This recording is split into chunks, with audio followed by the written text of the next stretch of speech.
ਪਾਕਿਸਤਾਨ ਨੂੰ ਵਾਹਦ ਮੁਲਕ ਹੈ ਕਿ ਜਿਹਦੇ ਚ ਘਬਰਾਹਟ ਹੋਵੇ ਜਾਂ ਬਲੱਡ ਪ੍ਰੈਸ਼ਰ ਹਾਈ ਹੋਵੇ ਤਾਂ ਬੰਦਾ ਕਹਿੰਦਾ ਹੈ ਜਾਂ ਉਹਦੇ ਜਿਹੜੇ ਸਿਆਣੇ ਹੁੰਦੇ ਨੇ ਉਹ ਕਹਿ ਰਹੇ ਹੁੰਦੇ ਨੇ ਕਿ ਜਲਦੀ ਯਾਰ ਇਹਨੂੰ ਸਪਰੈਟ ਦੀ ਬੋਤਲ 'ਚ ਨਮਕ ਪਾ ਕੇ ਦੇ ਦਿਓ।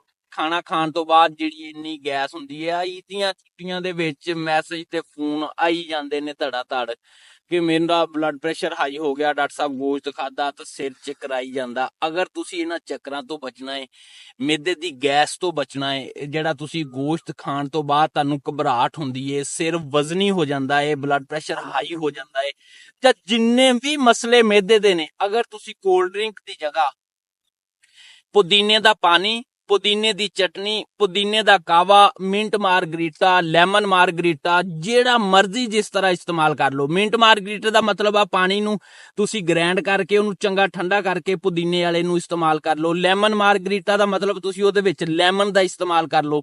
ਪੁਦੀਨੇ ਦਾ ਕਾਵਾ ਇਸਤੇਮਾਲ ਕਰ ਲਓ, ਪੁਦੀਨੇ ਦੀ ਚਟਨੀ ਇਸਤੇਮਾਲ ਕਰ ਲਓ। ਨਹੀਂ ਤਾਂ ਹੋਮਿਓਪੈਥਿਕ ਮੈਡੀਸਨ ਮੈਂਥਾ ਪਿਪ ਜਿਹੜੀ ਪੁਦੀਨੇ ਤੋਂ ਬਣਦੀ ਹੈ ਉਹਨੂੰ ਇਸਤੇਮਾਲ ਕਰੋ। ਕਿਉਂ ਵੀ ਅਬਦੁਲ ਹਾਦੀ ਠੀਕ ਹੋ ਗਿਆ। ਓਕੇ, ਅੱਲਾ ਹਾਫਿਜ਼।